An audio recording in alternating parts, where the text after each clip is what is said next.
আজকে আপনাদের এমন একটা সুন্দর জায়গায় নিয়ে এসেছি যা দেখতে গিয়ে পাটা না ভেঙে গেল। হ্যাঁ, সত্যি বলছি, পায়ের তীব্র ব্যথা সহ্য করেও আপনাদের জন্য ভিডিও তৈরি করেছি। এত সুন্দর জায়গা আমি একা দেখবো, আপনারা দেখবেন না? তো চলুন আপনাদেরকে এই সুন্দর রিসোর্টটা ঘুরে দেখাই। এটা রিসোর্ট না, রেস্টুরেন্ট। সবাই এখানে যায়, আড্ডা দেয়, নদীর পাশে নৌকাতে উঠে ফুল তোলে, বাতাসে ঠান্ডা বাতাসে আবহাওয়া নেয়। এত যে ভালো লাগে এই জায়গাটা, এমনকি লাল টিনের চালে পাশে লাল লাল ফুল, আলাদা একটা সৌন্দর্য। আপনারাও দেখলে মুগ্ধ হয়ে যাবেন, তাই না? এখানে দোলনাতে দুলতে পারবেন। এর পাশে আপনারা এটা কিন্তু রিসোর্ট ভাড়া নিতে পারবেন পিকনিক করার জন্য। অনেক লোক একসাথে বসে খেতে পারবে।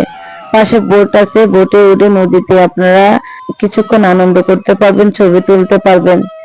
আমি কিছু ছবি তুলে নিলাম, আমার মেয়েকে বললাম আমাকে কিছু ছবি তুলে দাও। এই বোটে উঠতে গেলাম, কিন্তু বোটে ওঠার অনুমতি ছিল না, মাঝি ছিল না, তাই 200 টাকা করে নৌকাতে উঠতে, বোটে উঠতে হয়। আর আমি 1 কাপ চা খাইলাম, এত বাজে হলো। আর ফুচকা খেলাম, দুইটাই খারাপ হলো, একটুও ভালো হলো না। এখানে খাওয়া দাওয়া নিয়ে একটু সাবধানতা থাকবেন। আর এখানে যে ব্রিজ, এই ব্রিজের কারণে আসল আকর্ষণ। এই ব্রিজটা খুব সুন্দর। সবাই এই ব্রিজের পাশে এসে এই রিসোর্টটাতে ঘুরে যায়।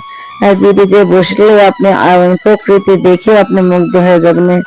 এখানে ঘুরতে গিয়ে আর নানান মাটির ঘর দেখতে পেলাম।